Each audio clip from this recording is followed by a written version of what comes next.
What is going on, my broskies? My name is Toadskii, back again, here to bring you guys yet another One Piece Treasure Cruise video. And today we're here to talk about the KIZUNA Clash, which is going to be dropping on the 19th. Let me just confirm that 100%. Yes, August 19th at 1900 PST time. So I know that currently the treasure map is out right now, and a lot of people are preparing for that and, you know, going through it, getting their points. But of course, we have this event that is going to be coming up on the 19th, obviously. So you got to be prepared for that. So hopefully this video comes out. You guys have plenty of time to prepare your teams for this brand new KIZUNA Clash. Now, in this KIZUNA Clash, there is going to be a brand new Super Evolution debuting as well. I actually probably should have pulled that up real quick. Let me go ahead and get it. This guy right here is going to be going ahead and super evolving. The Cracker is going to be here.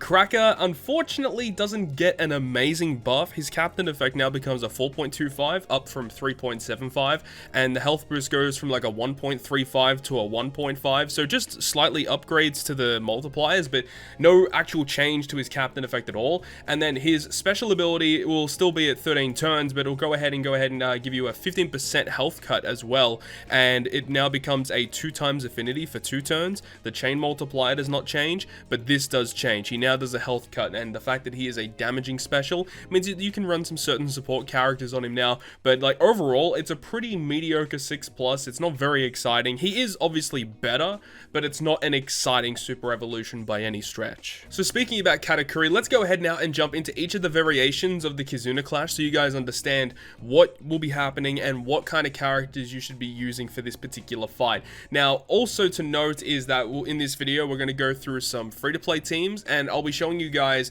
my own personal teams once the actual event debuts. So stay tuned to the YouTube channel when that does happen. So let's go ahead and move on to GameWith right here. So shout out to GameWith for the articles. Now, of course, the first floor, the first boss that we're taking on here is the PSY variation of Katakuri. So there's 3 different variations, obviously, in KIZUNA. So there is a PSY variation, there is an INT variation, and there's a strength variation. So for the PSY variation, you need to be bringing a team that has green, yellow, or purple characters. Dex, PSY, or INT, those characters will be receiving the minus 15 turns of cooldown at the start of the quest. So definitely build a team predominantly of INT, of course, because those are the characters that have type advantage. The second floor here against Brule is a PSY character, of course. You can see that there's a great barrier and 4 turns of attack down.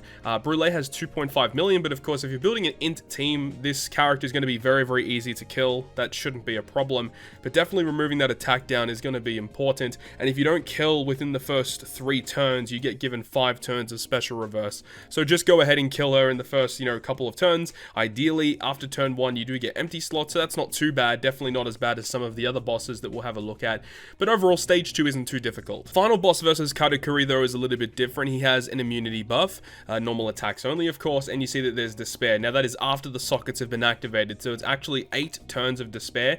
8 turns of despair, full board of block slots, normal attacks only, full debuff immunity, and then after level 31 there is an additional set of gimmicks which give an additional 4 turns of damage reduction, rainbow shield, and 2 turns of enemy defense up, which is the blue shield buff. And there is an interrupt. Anytime you do a health cut, he fully heals that health cut, and of course below 20% damage immunity will set in. So overall, it's not like too crazy. You need to have a character get around those defensive effects, you need to get rid of those block orbs, and you need despair remover. So that's pretty much all we really need for this particular boss stage. So let's go ahead and have a look at a free-to-play team that can take this on. So this is the free-to-play team that I would be suggesting here. So for this particular team, we're going to be using, well, ideally you can use the Nostra Castello. That's what I would advise, because it's a really good ship for INT teams.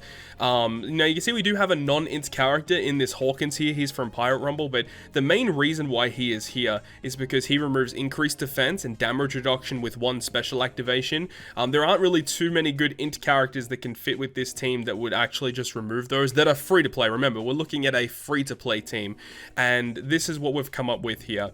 So as well, for stage 2, remember we have to deal with that attack down. So Crocodile removes 5 turns of attack down and gives our INT characters a 2 times color affinity boost. And realistically, you could use the lore special there as well to get a 2.25 orb boost on that turn, and and then after like one turn has passed, you get a 2.5 times orb boost instead. So that means on the last stage, you'll actually get a more significant orb boosting effect.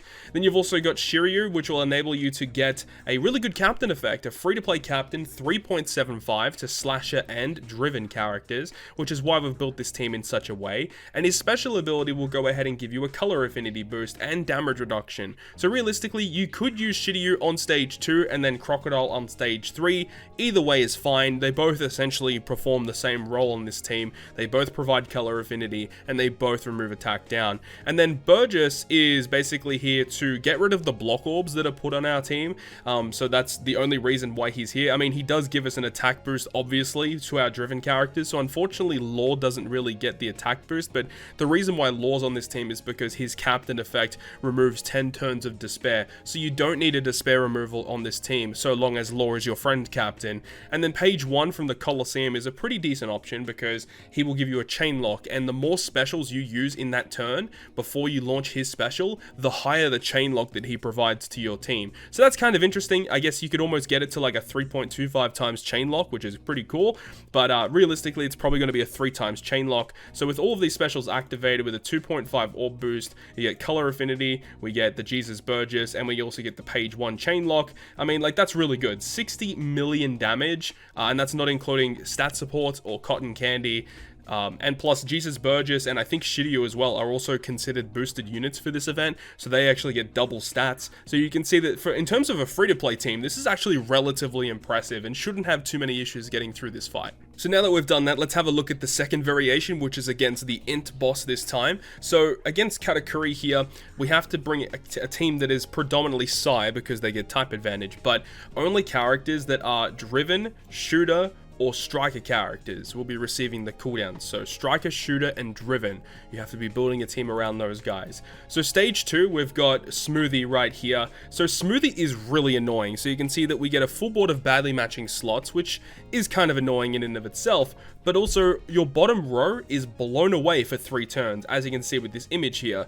So there's only really a couple of ways that you can get around this. If you have the brand new Fire Tank Pirates as one of your captains, they have an inbuilt effect in their captain effect which says that it just resists blowaway, so that's an option. Or if you've got your own Legend Capone, you could run a combination of those 2 units in order to get the ability to just resist blowaway.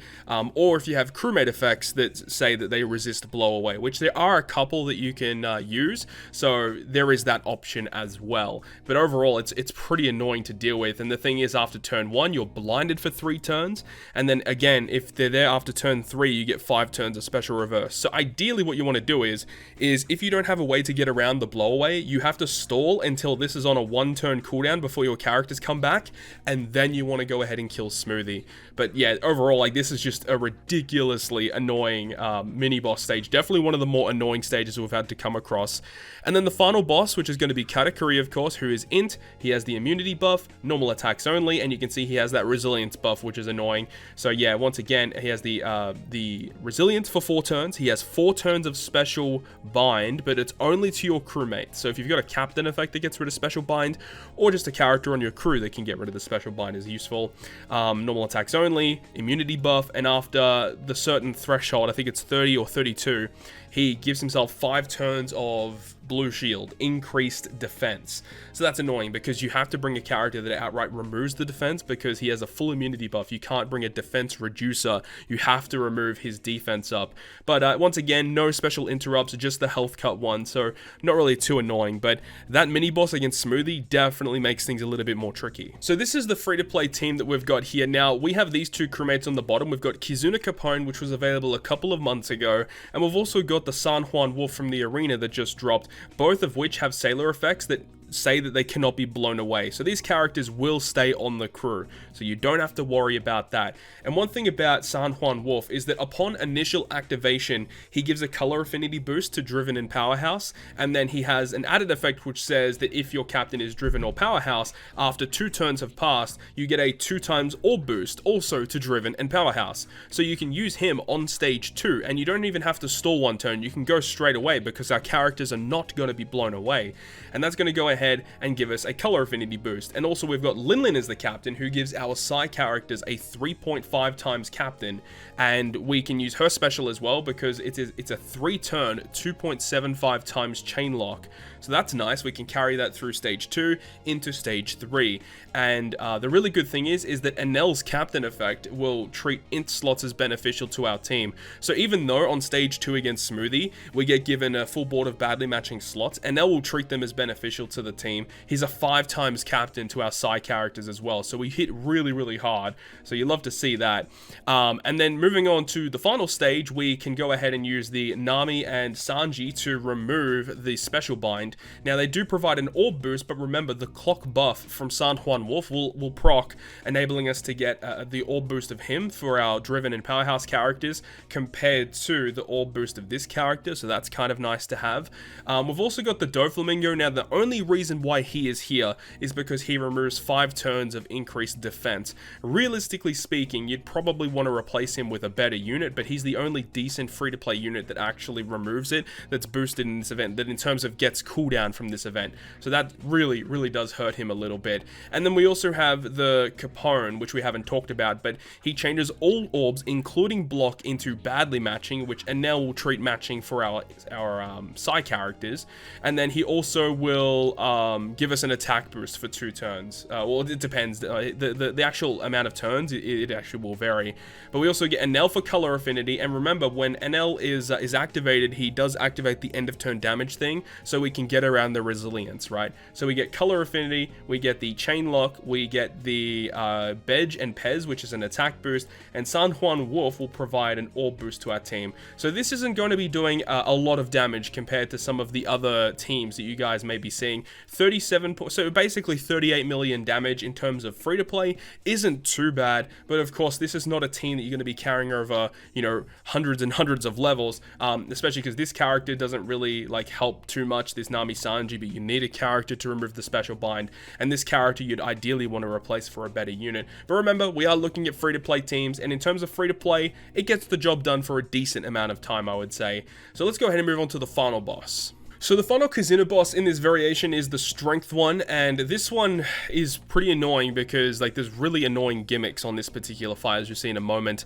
But we have the first floor, which means that we get cooldown reduction for Powerhouse, Driven, and Slasher characters. So as soon as you see Powerhouse and Driven, and oh, we have to bring quick characters, that's kind of nice. You like that combination, but you'll see in just a moment that it is a little bit more nuanced than that. So the second floor is against Flampe. Now, this is the only one of the variations where the mini-boss fight has a different typing to the final boss, so you don't actually get type advantage if you are bringing predominantly quick characters to this fight. So you do have to take note of that, and the only thing that happens here is that this combination of characters are binded for 6 turns. So 3 turns with your sockets completely maxed. So the top right, the middle left, and the bottom right, those characters will be binded. So ideally have a bind remover in one of these positions here, or you have a support effect that can remove it for you. And the Flampe, I believe, also has 2.5 million health, which is the same as the other bosses, I believe. And of course, after the 3rd turn, you get given the special reverse, so you do not want to deal with that.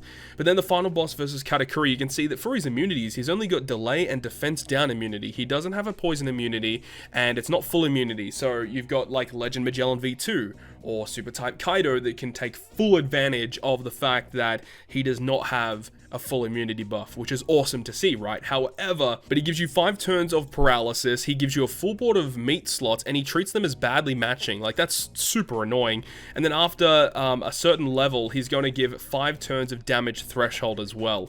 So you have to deal with a lot of different stuff here. He gives you hunger after the 1st turn if you don't kill him. But this is the issue here. Now, his special interrupt, what this is he interrupts any orb changing effect. Any type of orb change in the game, he's going to react to it, and he says that he'll go ahead and make all slots that you've orb changed into type slots. He treats them as block. He transforms all type slots into block that have been changed, and then he also puts them in a barrier. So you know those types of orb barriers where you have to hit a good, a great, or a perfect to unlock it. So he'll give you all your colored orbs are changed to block. He puts them in barriers. But that's the thing, is that if you orb change to either meat again, or you orb change to, tandem, or you orb change to anything else like a rainbow slot or a Wano slot, those will also get put into those barriers as well. So you can actually, take full advantage of this as well. He will react to a health cut as well, where he's going to fully recover. But this is a really annoying boss because of like these stupid effect of giving you meat slots and trading them badly matching. But there is a really good character that can help you out with that, and that is this guy, Yukimaru, who has a special ability that will remove the bind for you on stage 2, so he's really good for that. But then for 3 turns, he makes all type slots beneficial for 3 turns for your quick and int characters, which again is very, very good, because the fact that he applies this this effect where he makes those slots beneficial for 3 turns means when you move into that last stage, Katakuri cannot treat those slots as badly matching for your crew. So you love to see it. That's very, very useful. Now, in terms of this team to actually work for free-to-play, we are using the Koi ship. The giant Koi will boost the attack of quick and int characters, but it also makes recovery beneficial to those characters as well, which means that when Katakuri gives us the full board of recovery slots, they're going to be treated as matching, which is really good to see. But there's a bit more to the story, of course. Now, we are running this Doflamingo and this Fujitora. Now, unfortunately, this Fujitora has not come back in a very long time, but he is very, very good. So he was available during the Stampede celebration, and you can see that his special ability will give you a 2.75 times chain lock for 2 turns. And you can partner that up with this Doflamingo, which says that if your health is above 70% when you launch the special, he increases the duration of all your chain buffs by 1. So you can use the Yukimaru to unbind your characters, make those slots beneficial. You've got Fujitora, who will go ahead and give you a 2.75 chain lock for 2 turns, and Doflamingo makes it a 3-turn boost, which means you can carry his chain lock over multiple rooms. And we've also got this guy, the Sea Monster, who also is another character, unfortunately, that has not been around for a long time, but his special ability will give you an orb boost for your quick and psi characters, 1.75 times, and if you hit 3 perfects, you get a 2 times orb boost in the following turn, right? So you can have the Yukimaru active, then Fujitora, then Doflamingo, and then you can have the Sea Monster, so you can have your orb boost, and with Doflamingo active, he'll actually change adjacent slots into matching. So at minimum, this is what your slots are going to look like on stage 2. You're going to have your local Sea Monster active, you're going to have your Isho active as well, so you should be able to get through the Flampe stage without too many problems there. And then, moving on to the stage after that, we're going to go ahead with Katakuri. He's going to change all your slots to recovery, so we're going to have a full board of matching slots at that point because of the ship, the giant Koi, treating them as beneficial. At that point, the local Sea Monster, so long as you've hit your perfects, will become a 2 times all boost. Isho will still be here as well, and Magellan as the friend captain is absolutely perfect because his special will give us color affinity and also give us the 2.5 times attack boost with double special activation. So we've got 2.5 attack, 2 times affinity, 2 times all boost, 2.75 chain lock, and we've got also Zora here, who also gives us color affinity to Driven and Slasher. But the main reason why he's here is because his special ability removes the 5 turns of damage threshold that the enemy will apply after like level 30 or something, right? But this is like 52 million damage from the get-go. Like, this is really strong, and this should last a pretty decent amount of time for a raw free-to-play team. It's actually really surprisingly good. So that's pretty much it, guys. That's the rundown of all the free-to-play teams that I have for you guys. I will be using these teams in the KIZUNA when it actually drops, as well as my own personal team. So if you guys are looking for my teams for this KIZUNA, I haven't really figured it out 100% yet because I'm going to be pulling on the Sugo Fest, which may change my teams. But if you guys are interested in that, then you'll have to wait until the actual KIZUNA goes live, of course. But hopefully you guys enjoyed this video today. And if you guys did enjoy it, make sure you go ahead and leave a like. And if you want to stay up to date with all the content that I post, including more One Piece Treasure Cruise content, make sure to hit the subscribe button down below. But on that, guys, I'll see you guys within the next video.